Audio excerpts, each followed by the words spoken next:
How is it going on, everybody? And we're winners of the Shula Bowl. Kevin Burrell, my friend and co-host. How are you doing? Okay. That's how I'm doing. All right. What? Okay, I guess now you can reveal it. What was the most illegal thing you were going to do if FIU pulled off the upset? I just don't know, honestly. I thought you were going to reveal to the world that you were, in fact, the FIU. This is the thing. This is the thing. As an FIU fan, which we both are, despite covering the team, you're an alumni. I'm currently attending. Like, these are like those games, like the big game. You hype it up, you feel hype, you're pumped, you can't wait, you get nervous. But like in the back of your head, the last couple of years, you're like, FIU doesn't perform in big games. FIU doesn't win these big games. So, like, when they actually win it, you don't know what to do. And I think that's kind of like the situation we're in, where, like, FIU won the big game. FIU won the big game, but they don't know. We didn't know what to do. So, all we had to do was throw these bad boys down. Yeah. And that was it. Listen, we had memes in the vault that we were saving for a rainy day in case. So did FIU. So did FIU. They had – the vault was loaded, and it was finally – we finally were able to unvault some juicy content to celebrate it. So let's quickly talk about that. I don't want to take up too much time here. We have an interesting matchup this week. It is against the Delaware Blue Hens at home at Pitbull Stadium at 6 o'clock. But Kevin, obviously, just prepare for a 7 to 7:30 to 8 o'clock kickoff because you never know. So let's talk about this win over FAU, and I get to do this, Kevin. Oh yeah. Oh yeah. Yes, let's get it done. It is a big fat W. I really need to get a better marker, but you get the idea. It's a big dub. I love to see that logo tarnished over there at Boca Raton. So, Kevin, we have to follow FIU's lead. We have to stop calling them FAU. You know what we need to call them. Them. There you go. So that really was the tale of two halves, though, against them. It was a stress-free first half where both teams were making a lot of mental mistakes, a lot of actual mistakes being turnovers for the Owls. It was the turnovers on downs on fourth down and then the interceptions. And then for FIU, it was, and it continued into the second half, unfortunately, just not a great game overall for Julius Pierce, getting the ball to Kewan. That was it too. He admitted it to us too. Yeah. That was the situation in the first half, and in the second half, it was a boat race. They had no answers for Keyshawn Owens, who put the team on his back once again, and then Kewan had a rhythm going to the 5,000 pass catchers that caught a ball from him, especially to Alex Perry, who can now say he gets the first receiving touchdown of the season for the Panthers. So. And one name we forgot to mention is McGuire Anderson. He had an awesome game. He was a stud. Shout out to him. The unexpected stud. Yes. Well, I mean, he kind of made his name a little bit in the Penn State game. Had a pretty nice play. But McGuire Anderson, guy who transferred from BYU ahead of the 2024 season, looked really good. Looked good on special teams. He was more of a special teams player. But overall, very nice game for him. So you'll take that and move on. And hopefully that he continues to be a guy who could really be an option. I'll say this. If you asked me who I thought would have the most receiving yards in that game, it definitely wasn't going to be McGuire Anderson. But I'm not complaining. It's good to see him excel in a system like that. So I think the biggest the third quarter might have been some of the best football I've ever witnessed from FIU in a specific quarter. That third quarter that they put on against Florida Atlantic, the offense was clicking, the defense was dominating. The fourth quarter, I feel like the Panthers kind of sandbagged a little in that fourth quarter. The offense became just focused on killing time, and then they got conservative play calling, and then that blocked punt, which was definitely a game changer. The defense definitely made the Owls pay in that second, but I definitely felt like FIU could have done more to make the game not as close as it ended up being. 10 points is certainly a very comebackable, if that's even a word, a very comebackable situation for an offense led by Veldkamp. So I think but FIU, you got to give them, like, you have to give them so much credit, especially the defensive line, the way they handled that game, because I mean Veldkamp was pressured throughout the whole night. Like, he really didn't get a lot going. Like, you look at the numbers if you would have said, all right, let's look at this game just for the box score. We didn't watch a single snap. We didn't see anything. Kelly Velkamp, over 300 yards passing, 3 picks, like whatever, like 2 touchdowns. Like, he had a decent game, but like, he really wasn't that good. Yeah. Like, they got pretty stopped. And Velkamp, they're forcing the pass so much. And shout out to Brandon Pockers. He showed me some stat, like quarterbacks were passing the ball the most. It's like a specific analytic in college football. And Caden Velkamp leads that stat by a mile, miles. And it's not even close. So FAU really needs to find, I thought they were a fine team. They're a decent team. I don't think they're going to win the American. I don't think they're the best team in the American by any means. They're probably towards the bottom of the American, in my personal opinion. And this is not biased by any means, just from what I saw. And that's schedule. It looks like it's really a 2-man game between Messer and Velkamp with a little bit of Jay Sean Platt in there. Their defense, I really don't see the improvement. They couldn't stop the run in the second half whatsoever. And they're forcing the pass way too much. I don't think they have good running backs, in my opinion. So, great win for FIU. Obviously, snapped the streak, got the trophy. This is actually something that nobody knows. Julius Pierce has the actual helmet for FAU. Yes. And Keegan Davis has whatever is left of the face mask at the front. So I saw that is where those are. Yeah, Keewan, they probably just gave it to Keegan or something. But it is not good. Not good for FAU. Great for FIU. Trophies there. So we'll see what happens. I spoke about this with Brandon in the Paws preview, and we spoke about it with Kevin Fielder on the Shula Bowl pod, that this was a must-win game for Florida Atlantic, considering what's ahead. You have so many good teams you have to go up against: the American in Memphis, South Florida, Navy, Tulane, and then a UConn matchup towards the latter end of the season. I think this is going to be a disaster season for Florida Atlantic. Am I mad about it? No. Oh my gosh. It's by the way, Kevin, seeing that trophy case lit up with the actual trophy inside it, it's the coolest thing ever. Like, I know, seeing that empty trophy case since when it was introduced last year, to finally see it actually have something in it, it was just so surreal. And you know what else was surreal? Christian Langford catching a pass. If you asked me to give you 12 pass catchers, C5 would not have been up there. It was a handoff. Or it was like a jet sweep. I think he's listed as a receiver in the he's listed as a receiver in the box score. It's technically because he was lined up as a receiver. Yeah, but it was a sweep. And actually, this is interesting. We're gonna play this clip now, and I think that's what we were gonna say. But you didn't this is good insight from Willie. This is a very insightful press conference. I would say all of them are pretty insightful in my opinion. But this one specifically really stood out to me because you have your trick plays, but for Willie to really dive into it, kind of say how he does it, the pinball machine and all that stuff and whatever it may have been. Interesting. That was a good analogy, first of all. And second of all, for them to say Christian Langford is the most dynamic player with the ball in his hands on the team is certainly a statement, especially for that guy to be a freshman. And now he kind of noted this too. They're going to have to find ways to use him. They only have 3 more games now. But if you're going to use him, use him. Don't just use him for a play and have him sit out. They knew that was going to be the first play of the game too, which is really cool. I guess I didn't know that. I guess people know, or I guess players know when that first play is. They probably tell them right beforehand or right before the game or whatever it may be. But they knew Christian Langford was getting the ball first, and he was going to line up as a starter. He was a starter for that in this matter. Let's play that clip right now to hear his insight on that. I want to see Joe Pazanski carry the rock next. He's 6'4". I'm sure let's see the safety. I'm sure he could take down a dude. He's 6'4". So anyway, let's hear what Simmons had to say about that.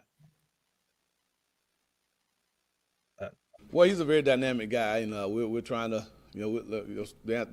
following up on that question, just still trying to find a ball in hand guy that you can have a spot on my call sheet called pinball plays.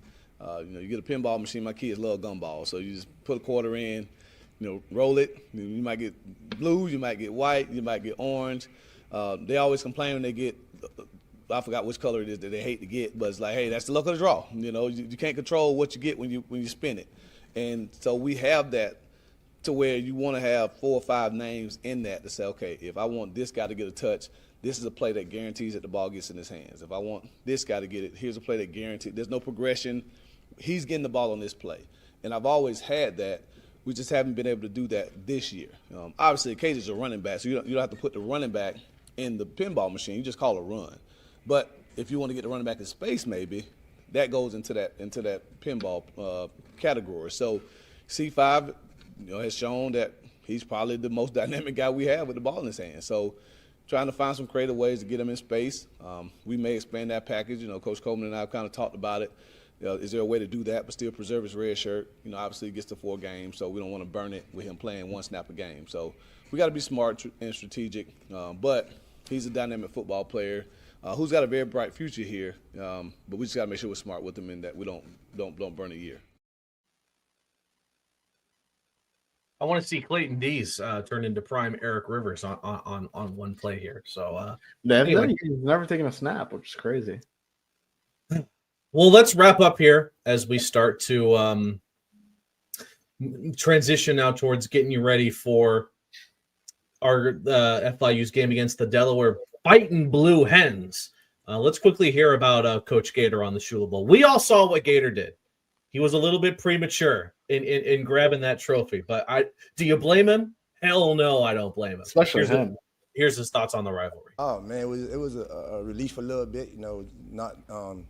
They never beat them before, and finally getting that one, just enjoying the moment at that time, and it's just unexplainable at that time. It's an unexplainable moment, but it was great, and I enjoyed it. I enjoyed it, man. I enjoyed it. It has to be football euphoria to finally get that trophy after all of those years of coming short, and definitely bullying a certain photographer in Boca Raton who kind of set himself up. I'm just going to be honest. He set himself up. He was pretty quiet.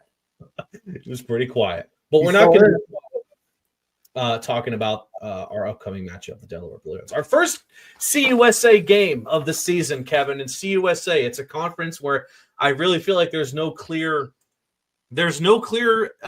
head of the conference right now. Every team has suffered one loss they would sure like to have back at the very least. The newcomers actually look pretty good at times, and some of those veterans who you thought would be the top of the conference have, I don't know, haven't really looked as good as I thought they would be at this point in the season. I think it's maybe one of the most wide open conferences there is in football.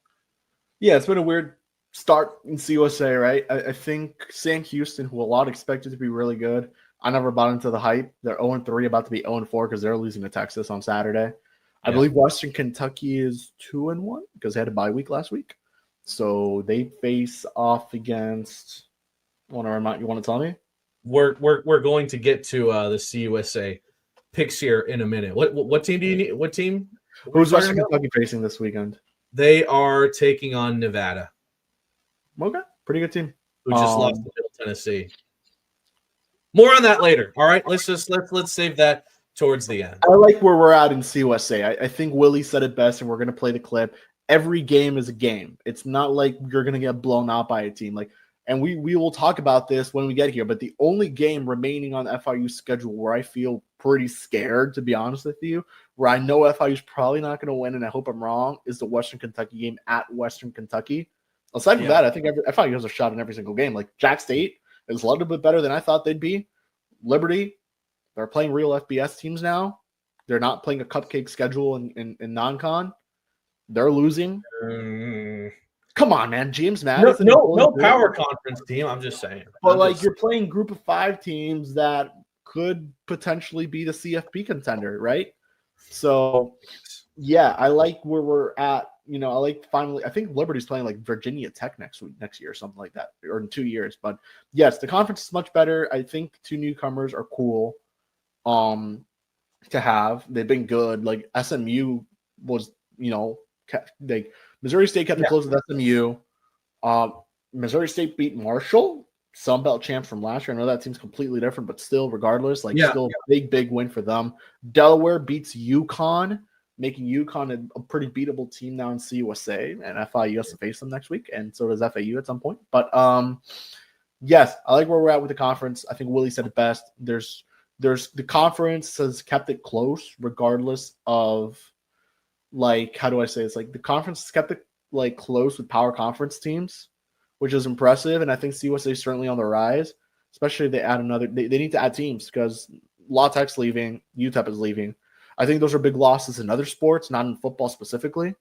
Especially La Tech, losing them in baseball is a tough one. Losing them in women's basketball is tough. And then UTEP, losing them in I don't know, they're pretty mid everywhere, but no offense. But Okay. I guess losing them in volleyball would be a tough. They're a good volleyball team. But overall, I think you would agree. Conference is going to be in a better place, hopefully, if they add Tarleton State and they need to add 2 more teams regardless. I don't care where you get it from, but you need to add 2 more teams. And you got to spend some money. You got to bring in, as much as like the FCS, you got to bring in teams that I feel like are already at the FBS level. Like, this is the one team, right? Sac State. Like, that would be a cool addition. It would be an interesting addition, but I think it's one that you need, right? And then I think the other one you'd mentioned, which you would like, is Tarleton State. Like, that is a team that's already beat, what was it, Navy, or they beat Army in week 1. So they've shown they're capable of playing up to the FBS competition. So COC is in a decent spot. Let's hear from Willie. Yeah, let's hear from Willie. By the way, I've never heard of a pinball machine that gave out gumballs. That's a weird thing. Yeah, it's a weird analogy that he gave out. Yeah. But here's his thoughts on it. It's a good analogy. It's one that made sense. I think this one will make even more sense. Yeah, well, I mean, I think you see the conference being extremely competitive. You know, you look at, we just beat an American Conference team. Delaware just beat an independent team, but that won 9 games last season. Missouri State had SMU down early, team in the ACC. So you coming into the league, you hope that the new teams are, kind of got a little ways to go, but clearly that's not the case. And so it's a league that is wide open right now, and I think that's a good thing for the conference, that every week you have good matchups, and I think that builds the strength in the brand, especially as we get closer and closer to October, when we're the only games on. When people look up and see a Conference USA game, they're interested because the programs have done well and that we've built, some fan excitement. And so I think that's the goal. But I think because of the play that's been on the field so far, we're getting closer and closer to that. So there we have it. We have a guest to bring in to talk a bit about the Delaware Blue Hens. But before that, we'll just talk a bit about them. Their road to get to Pitbull Stadium was exactly the same one that FIU's was, Kevin. They started off against an FCS team, in-state FCS team that they kind of walloped. HBCU. Yeah, they took on a power conference team and looked good for a little bit, then kind of got walloped. And then they took on a regional rival and came out on top, so that they're all hyped up and gassed about. So a lot of similarities there between FIU and Delaware. But at the end of the day, they are a new team in Conference USA. Yeah, and I'm trying to find this because this site is sometimes really bad. But yeah, Delaware's been a solid team. I think we all expected them to be a good team in the conference. We didn't think it'd be this quick where they'd be, a team like UConn. But again, credit to them. They've done a good job. Their coaching is good. Ryan Carty is their head coach. Their quarterback has been very good. Nick Minicucci is how you say it, I believe. And he right now is he is the reason why they have the second best passing offense in the conference. He is tied with Keyshawn Owens with 4 rushing touchdowns. And he right now also is number 2 in the conference in passing yards and number 4 pass efficiency. And he has the second most amount of completions in the Conference USA. So he's been a good quarterback. He's certainly going to be an issue for the conference.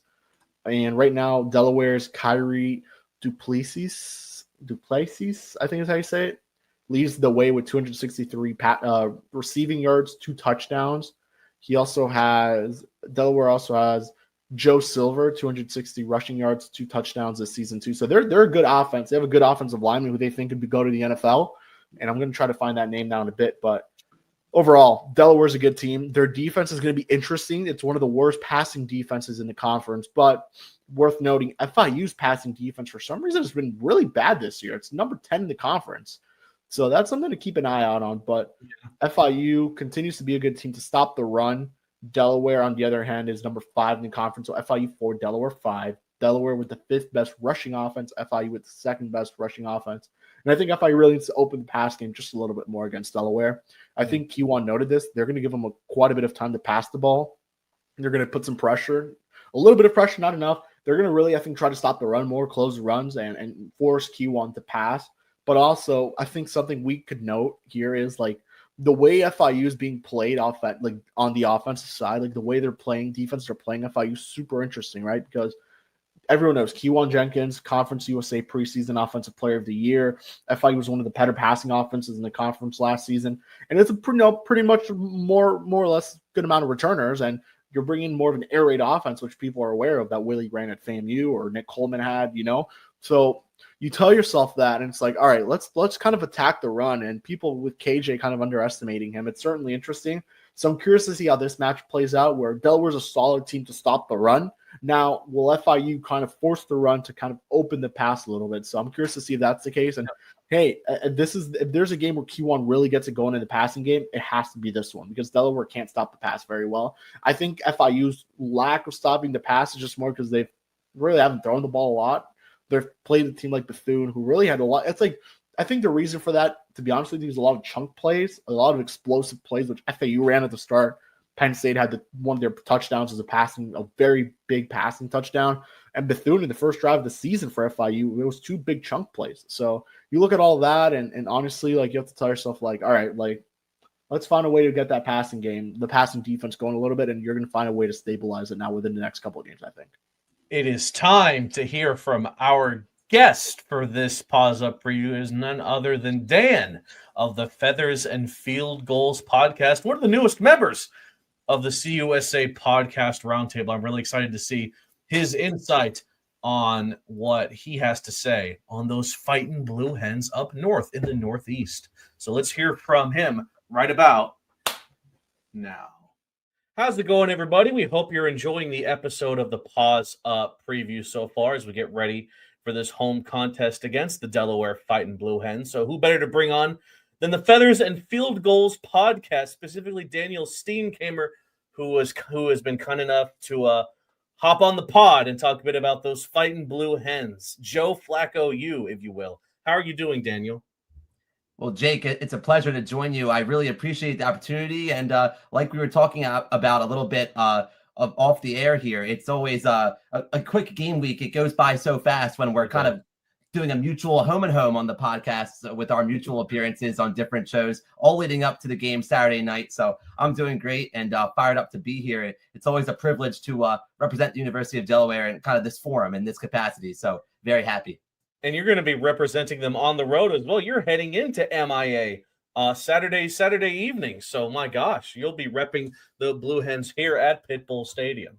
Yes, I'm really looking forward to seeing the venue. I actually visited it once before last summer, and that was before the name change and all I'm sure the extra flair. So, yeah, definitely excited to get down.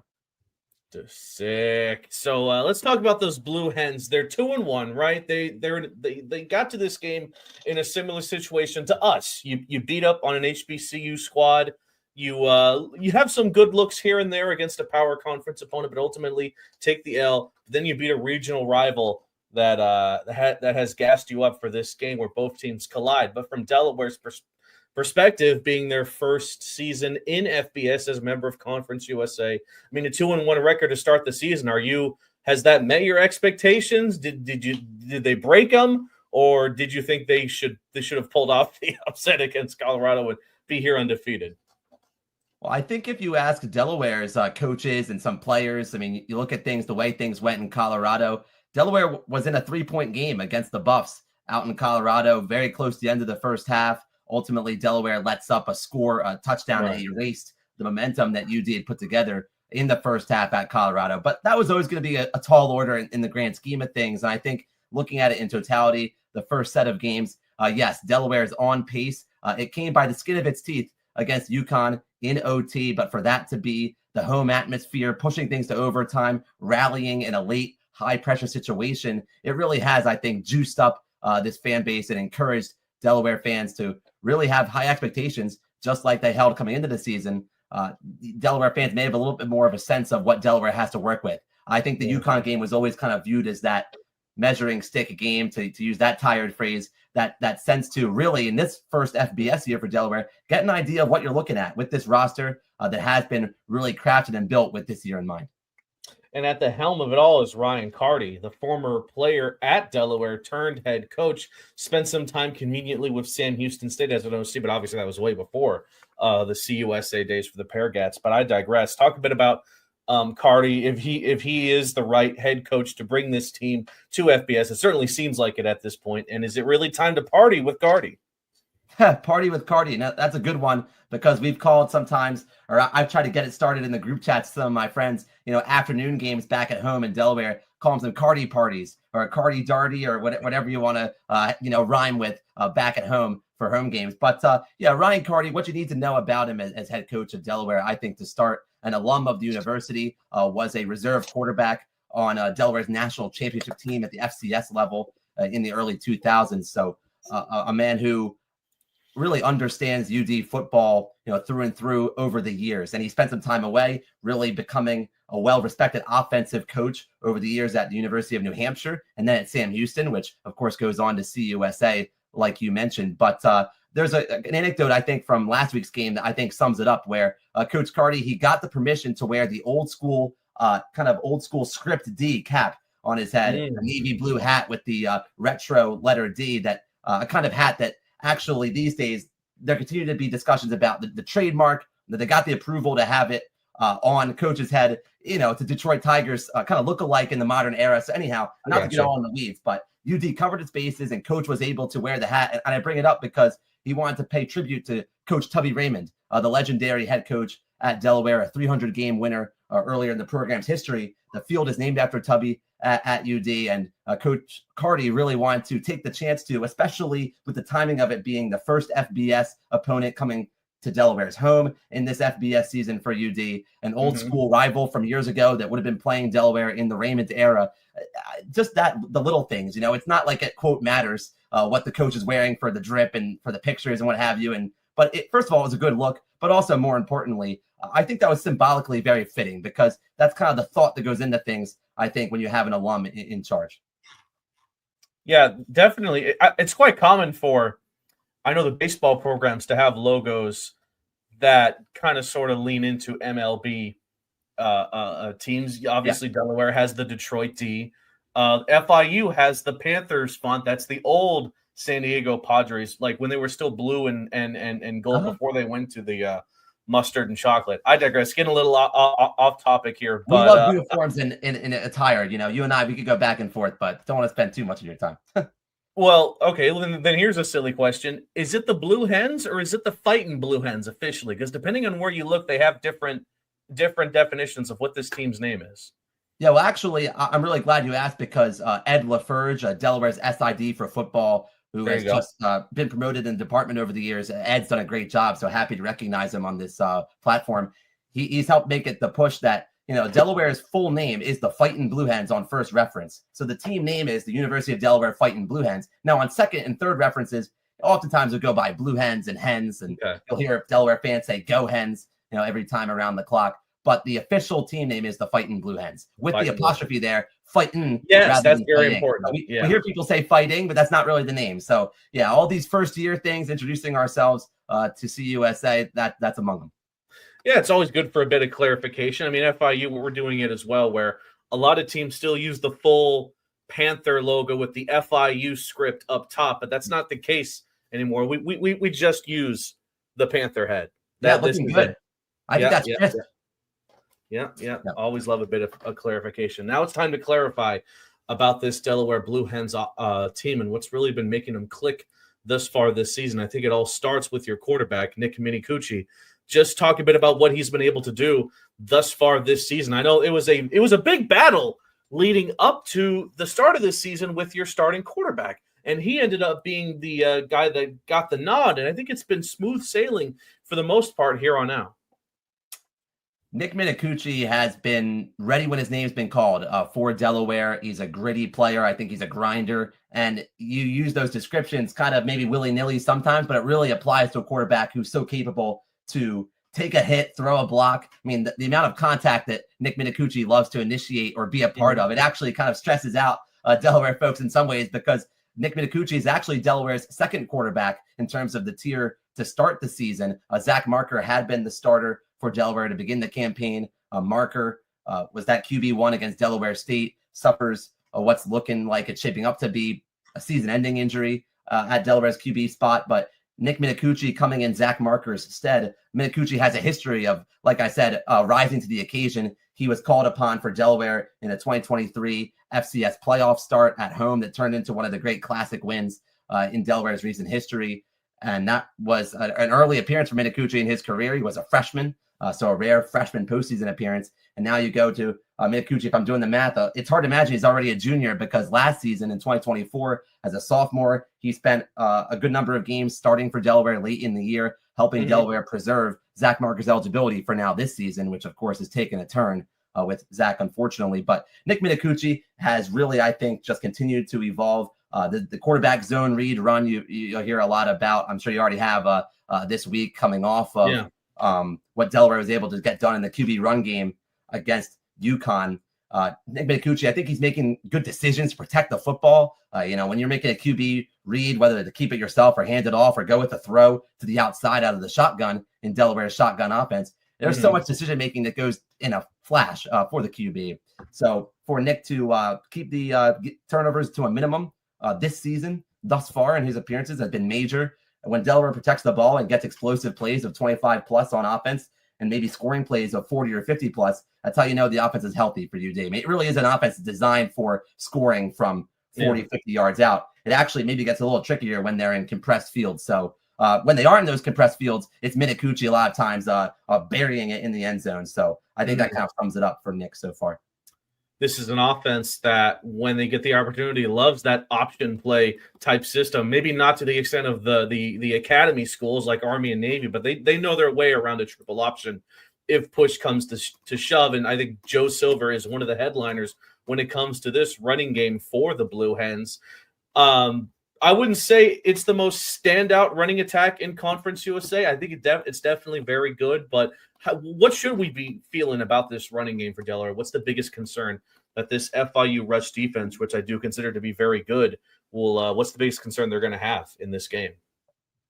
Joe Silver, the RB1 for Delaware, that's the position where, unlike quarterback, that starting running back spot has stayed healthy, and so Delaware fans will knock on their wood in front of him for that. But Joe Silver has really done a nice job, especially this last week against Connecticut, taking the mantle of RB1, succeeding Marcus Yarns, who spent some time with the New Orleans Saints and is now actually just signed with the CFL team recently. Yarns was a star tailback for Delaware, and so in the post-Yarns era for Delaware, it's Silver that was that RB2 over the course of time under Yarns, and now has really prepared himself well for this moment. There was a key moment against UConn where Delaware had just allowed a Cam Edwards 51-yard touchdown run for the Huskies about midway through the first quarter. It was within a minute after that Joe Silver reversed field for a 70-yard touchdown run in response. That was a big play, of course, in terms of the yardage covered, a long run of the year, but also just emblematic of how that Delaware-Connecticut game was just blow for blow in the first half,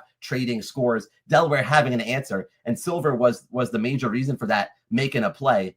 He's a veteran of this Delaware team. He knows his offensive line in front of him. He certainly knows the offense, and certainly Silver plays a big part of being in sync with Nick Minicucci and trusting Nick Minicucci on different QB decisions, reading the play on, I guess we call them option runs in a sense, like we were alluding to earlier. So I do think that it's been fun to see Joe Silver step into the spotlight for Delaware offensively, because this moment's been coming for a while for him. He's really taken it upon himself to be ready for after Yarns. The offensive line for Delaware, do you consider it a strength on this offense, or maybe an Achilles heel? Because if you look just at the statistics, 9 sacks is quite a bit for Minicucci so far this season. How much do you attribute to the offensive line specifically for that? When it comes to the running game, they seem to be doing a good job there, setting up holes for the backs. When it comes to protecting the quarterback, at least in my opinion, it looks like things could be a little bit better.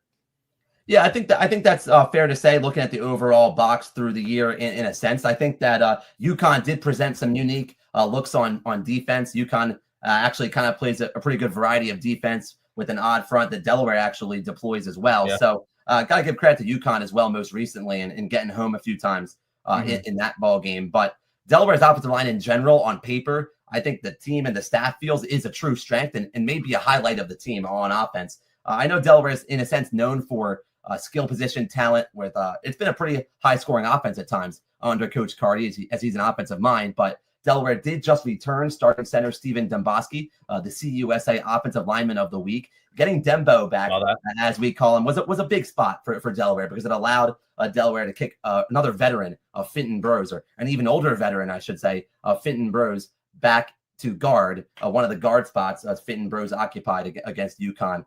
And I think that getting Dembo back adds to the list of creates Delaware's depth on the O-line that it really had going into the year before Demboski was banged up in camp. So I do think Delaware's offensive line is ascending actually lately with Demboski back. Patrick Shupp was out at one of the guard spots last game against UConn. Shupp had actually had a really long streak of games he'd started or at least played in, and he was a mainstay. So Shupp may or may not be trending to being back for FIU. I don't have a firm grasp on that, but I think that Delaware's offensive line actually, I think you'll look for the pass protection to continue to take the strides. Run blocking's been there, and when you see certain runs for Delaware, look for Delaware's left tackle Anwar O'Neal, big number 70. He's one of the bigger names, I think, coming up in the program as a younger player, a high-level recruit, looks the part, has really grown up physically and certainly knowing what he's doing out there. He has a good head on his shoulders for having a pretty big light on him, I think, for an offensive lineman at UD. So if you see Delaware get off the edge in the run game, if it's off the left side, there's Anwar O'Neal more likely than not a part of that play. So on defense for the Blue Hens, I can already tell you they're probably going to be taking on a lot of running from this FIU offense, with of course some passes here and there. But just how prepared do you think Delaware is to take on this run-based FIU offense, and who are some of the biggest playmakers that you think can rear their heads in this game at Pitbull Stadium? Yeah, it's a great question. I appreciate you turning us that way, Jake, because in all reality, just looking objectively, Delaware's defense had the most scrutiny coming out of the UConn game, given that UConn really moved it well, definitely against Delaware. It was a high number of yards on both sides for the Huskies and the Hens. You look at the final team box, and UConn wrapped up with in excess of 500 yards, both sides in excess of 500 yards. So I think for Delaware in that UConn game, it was actually more the passing game for the Huskies. Really veteran quarterback at UConn, Joe Fignano, some talented receivers. In this case, we know you know as well as anybody, and your listeners don't need me to tell you. Of course, the FIU running game with Owens and Jenkins, I know, is capable to move it on the ground too. I think Delaware has improved actually in run defense. Just when you look at the eye test from game to game from the opener this year, I think Delaware felt against Delaware State. There were missed opportunities to not really tackle as efficiently. Delaware kind of scaled back some of the physicality late in camp in preseason due to just being banged up. And I think it was an adjustment period for Delaware against DSU.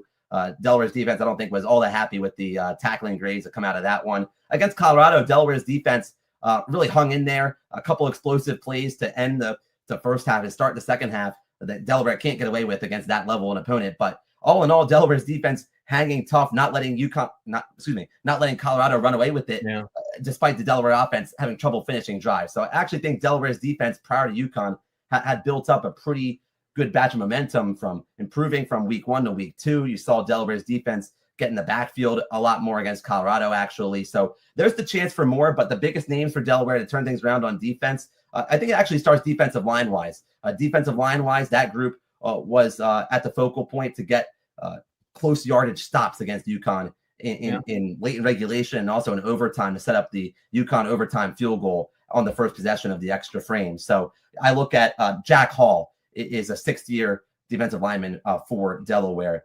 Keyshawn Hunter is at the nose tackle spot, but is also helped by Dom Bronya and Nick Carica. Those are big names that all rotate through that depth of defensive nose tackle spot for Delaware in the middle of that 3-man front. That's also going to loom large. And then at an end spot there at the end, Noah Matthews is a Kentucky transfer who's coming back home to be with Delaware. And Matthews has been a good addition for Delaware as well, helping replace an edge loss in the portal over the offseason that UD experienced. So I think defensive line-wise actually is a place to focus on, because The Delaware linebackers, Dylan Traynor and Gavin Mole, I think maybe were easier to point out in preseason in a sense. Dylan Traynor is like a face of the team for the number of years he's played. Gavin Mole was a lead tackler a year ago. So rightfully so, the linebacker group. But I actually think when you're talking about getting an initial push and deciding the physicality of the game, if you can dictate it, and wrapping up in the running game, certainly Delaware's defensive linemen will help decide what kind of lanes the linebackers have to fall downhill. And certainly at the point of attack,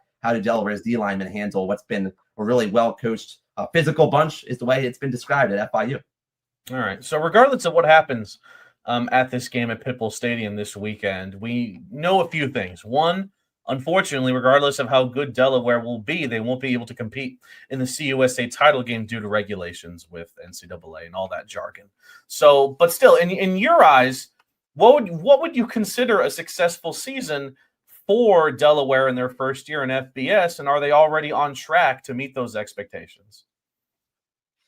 I like I said earlier, I do think they're on schedule, but in many ways, this week mirrors last week for Delaware, which is another really show me what you got kind of game. Another one where we're going to find out what Delaware is made of and how the trajectory of this season may continue. I think Delaware is happy to embrace being an underdog again this week, an underdog kind of mentality for the year, because it's only right that everybody listening and onlookers in Conference USA and the FBS, I don't think they're ready to shower Delaware with all kinds of high praise and, oh, this is going to be a top half team in the league just because of what UD just did in non-conference. Sure, a quality win against UConn, a close one.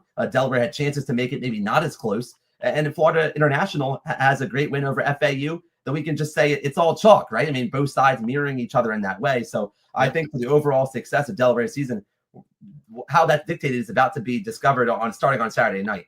Delaware overall, I think the expectation I brought in and others have shared is, hey, shooting for 6 wins plus. Delaware has a tradition of losing seasons that have just been unacceptable. It's not a program that has often absorbed a losing season.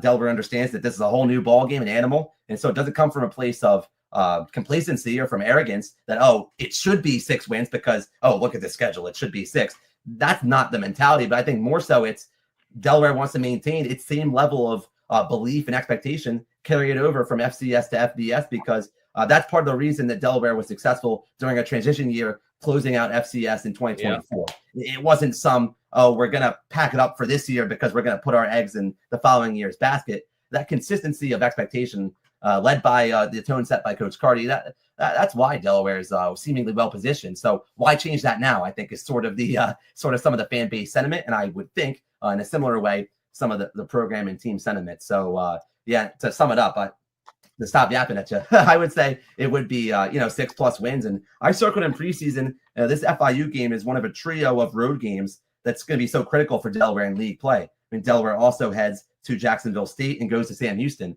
Yeah. I was saying 2 for 3. If Delaware can go 2 for 3 somehow in that set of games, that would be really a big step toward getting to that 6-6 record minimum. So the fact that this is the first conference game and the first of that set I highlighted, it comes on the road, new place. Don't exactly know what you're getting into in terms of the way it's laid out, and it's so novel. Some of Delaware's players have never been to Florida. I'm quite confident in saying so.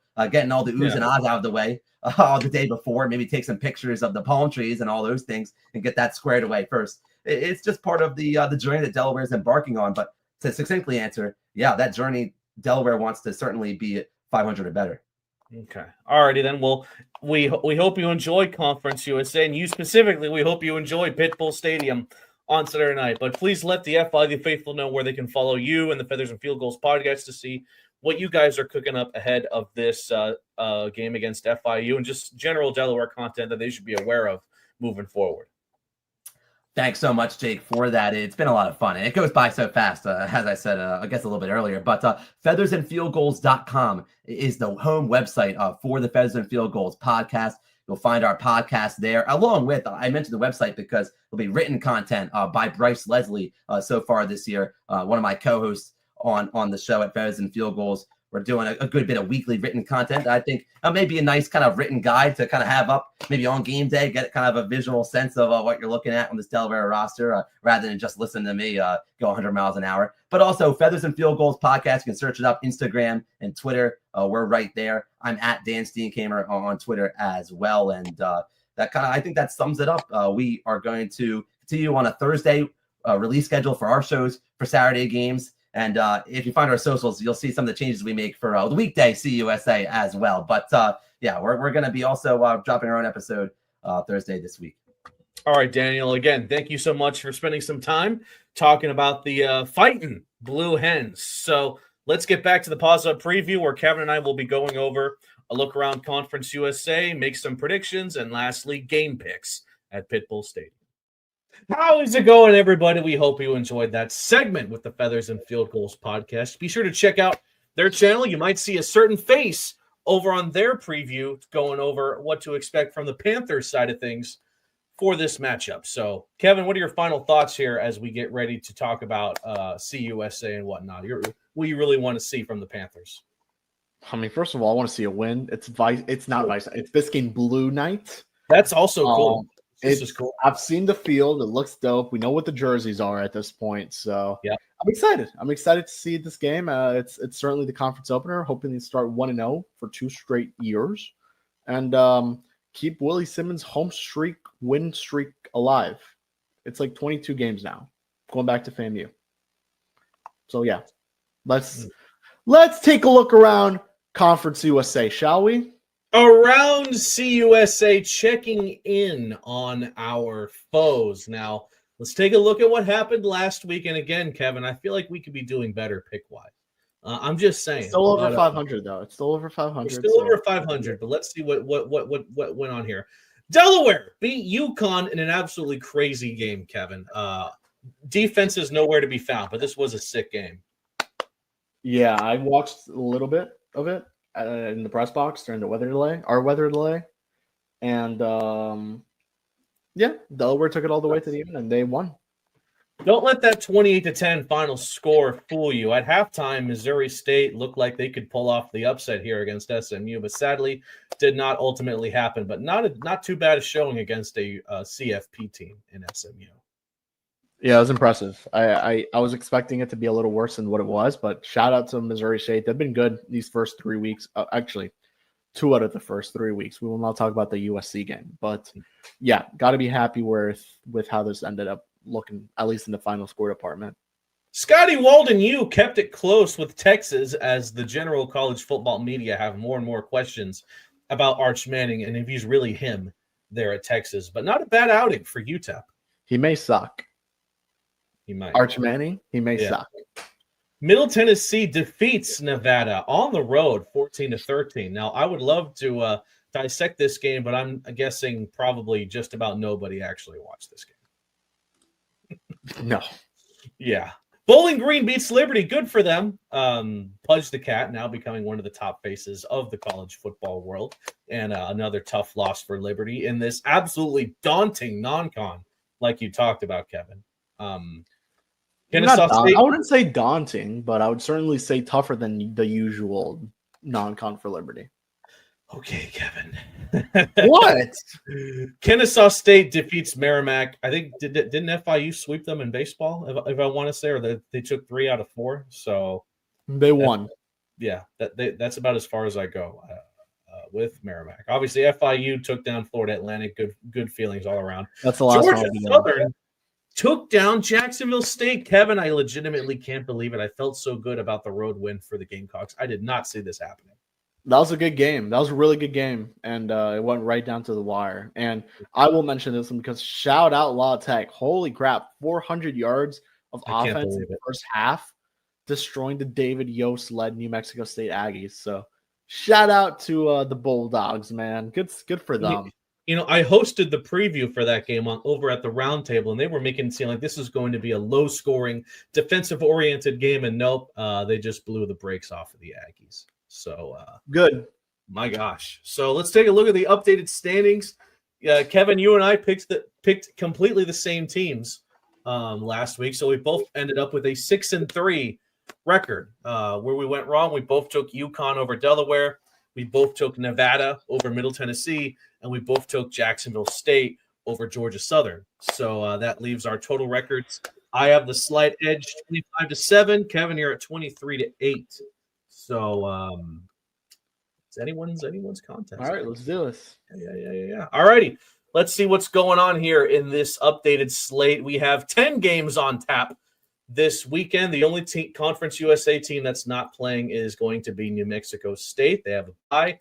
Yost can rally the troops, get things going there in Las Cruces. So let's take a look at what we got. By the way, there's only one game that doesn't start at 6 o'clock or later this week, which is kind of interesting. That being James Madison taking on the Liberty Flames. Now, get used to seeing this rivalry for the next 10, 15 years. That's how long they've scheduled this rivalry for.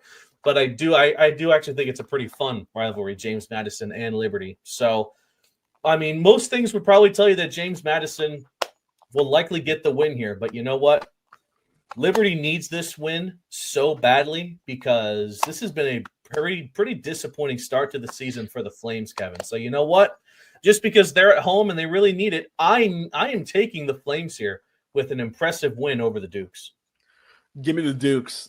The fact that James Madison is favored by 9.5 points as a road team is insane to me. So yes, give me James Madison. I think they're a good team. They have Matthew Sluka. They're running some sort of 2-quarterback system. We actually got to watch them during the Boca Raton Bowl, and they still have Bob Chesney over there. So it's a pretty similar team, and I'm just not convinced with what Liberty has at the moment. If Liberty doesn't win this, I don't think you can really make a case for them to make it to the CUSA title game. Well, they still haven't played. They've only played one CUSA game, so let's hold up on that. Just I wouldn't be convinced. It would be another home loss as well. So I need them to win here, just so I can feel a little confident in them. Next up, Kennesaw State is hosting Arkansas State at 6 o'clock. Now, Arkansas State looked really good against, I would say, one of the best teams in the nation in Iowa State, who I believe is currently undefeated. They almost got the win there.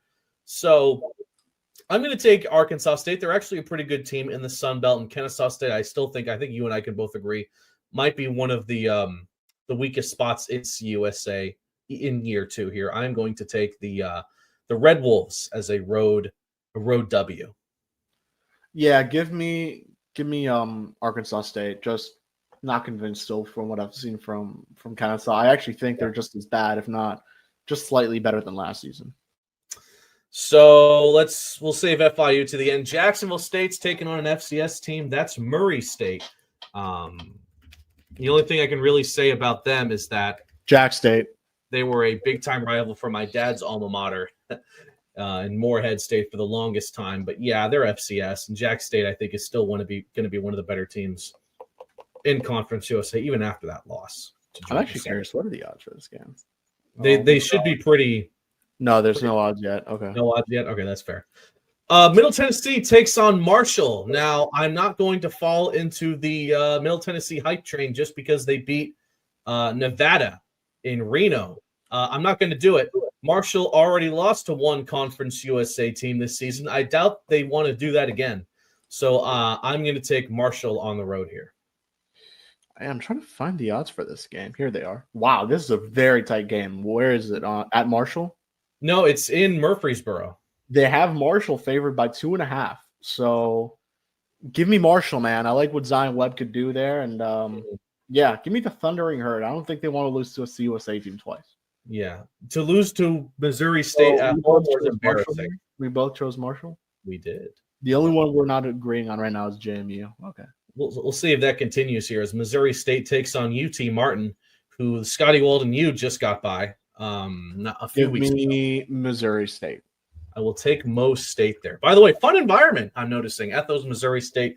You go there. Hey, Shamari Lawrence has been pretty good. Yes. Like I'm gonna look up these numbers again, but like Shamari Lawrence, shout out to you. Mm-hmm. And I'm gonna search up these numbers because he deserves a quick shout out. He's our top running back over there. He has in 3 games, he has 143 yards, still no touchdowns, but he's been good. He's been good for them. He also has 8 receptions for 44 yards, and he's averaging 3.4 yards a carry. So not terrible, but not great. Still has his ways to go. Nevada heads to Bowling Green. It's really interesting how the Wolfpack end up taking on both members of the 100 Miles of Hate rivalry in back-to-back weeks as non-conference opponents in Middle Tennessee and Western Kentucky. So, I mean, if Middle Tennessee can beat Nevada at home in Reno, I think they're going to have no shot against Western Kentucky. I'll take the Hilltoppers. Give me the Hilltoppers. Southern Miss takes on La Tech. I'm going to speed by this. I think Louisiana Tech's defense carries them to a win here against a pretty good Southern Miss squad. I think it's actually going to be a pretty close game. Kevin, can you pull up the odds for that? I'm curious to see what direction La Tech is favored by 3. 3. I think it's going to be a close game, but I'm a believer in La Tech's defense, and it makes me happy we don't have to play them. I'll take the Bulldogs. It's such a tight game, man, right? Because Southern Miss is under Charles Huff, who I really like. I think he's really good. They kept it close to Mississippi State. I'm going to go with La Tech, but I will be very mad if they win because I think Southern Miss can really come away with it. Next up is Texas hosting. Sorry so long ago. We're going with Texas. Maybe this time Arch Manning can look like a Heisman-winning quarterback for once. Probably should, right? That's crazy that Texas's non-con features back-to-back CUSA teams, both of which are the 2 Texas-based teams. That's very interesting and pretty lame. If I'll keep it real here. But yeah, Texas. And then last but not least, this is the 9:00 game. We'll probably see this as the Delaware game wraps up, or maybe as soon as it starts because of lightning. UTEP takes on ULM. ULM has been the butt of all jokes in college football for a while now. They got cool uniforms though. Have you seen their military-inspired uniforms? Those things look pretty sick. Scotty Walden, let's go. I'll have faith in Scotty Walden U, but I swear if you lose this game, Scotty Walden U, then Kevin will be very sad. So please don't do that. I really will. Because I would hope to be watching that game as we're leaving the stadium. Right. That too. That's the biggest reason why. I think it's time to ask a pretty big question here.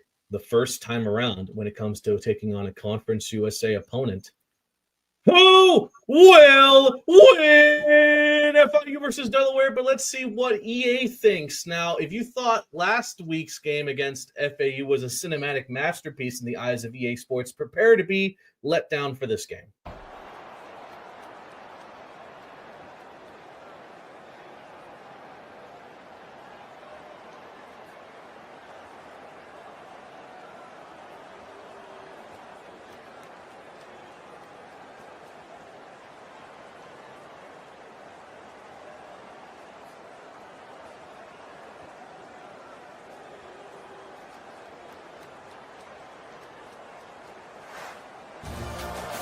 It's one thing to execute early in the game.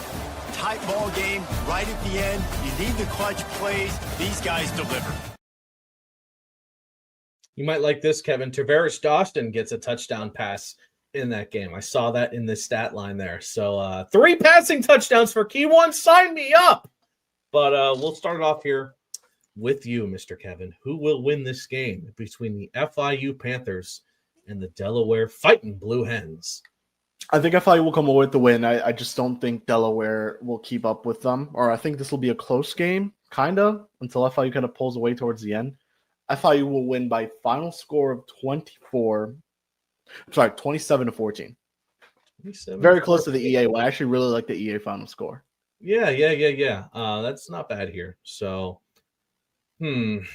definitely interested to see how this could play out. Now, I think, honestly, these two teams kind of stack up. The problem is FIU, I think, edges out Delaware in most categories, which is why I feel so confident in them. So I'll keep it short and sweet here. I'm not discounting Delaware, but I think FIU is going to win this game handedly. I mean, we coming, though, Delaware. I think they're definitely going to be coming and taking down those Blue Hens. Give me a final score of FIU 34, Delaware 23. That's not handedly. That's a pretty close game. I think it's gonna be like the FAU game where, the them game where the score, it's gonna be not as close as the score may lead you to believe. I'm sorry, what was that, Key1? We coming, though, Delaware. I have no reason to not trust my boy Lights so far this season. So any final thoughts before we wrap up shop here, Kevin? No, make sure to come out, students. There's actually a pretty cool hat giveaway. I wish I had a sick hat. I'm not going to be able to get it, unfortunately. Not going to be able to make the time to go over there during the half. But yes, cool hat. It's like the little, yeah. So. It's a halftime thing? You have to, they're going to give you a thing and then, I see. Unfortunate, but yeah, that's the case. But yeah, boys, it's going to be a good one. That's all I know. And it's Biscayne Blue Night, Hispanic Heritage Night. I love those Biscayne Blue jerseys. So I'm glad they're still around, and After that, it's a nice bye week for FIU. Much We deserved. finally get this is the one bye week I'm okay with. It's the other one that I have problem with. Major problems with. Yeah. Anyway, I'm sorry, Keyone. Could you say that one more time, please? We coming though, Delaware. All right, let's finish it up. All righty. Thank you guys so much for watching. We'll be back with the Paws Up halftime report and the Paws Up post game. Then maybe finally we can actually record an episode of the Paws Up podcast when we have our week off coming up here. But that'll be for a different time here. So we come in Delaware. Get ready and Paws Up.